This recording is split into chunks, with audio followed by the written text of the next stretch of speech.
Cops, what's the worst thing you've seen another officer do? One of my partners was driving around a police car while off duty, and he was using the car's sirens to drive over the speed limit.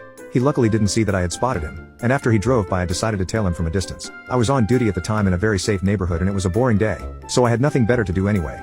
I eventually followed him into a movie theater, where I saw him get out of the car while chugging a can of beer. He finished the can of beer, then crumpled it up and threw it onto the ground. He walked out of the theater perhaps 2 hours later, and I was still there waiting.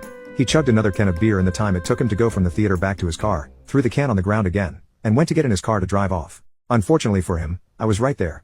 As soon as he revved his engine I knocked on his window, and I saw his face light up as soon as he saw me. His breath reeked of alcohol as he enthusiastically asked how my shift was going.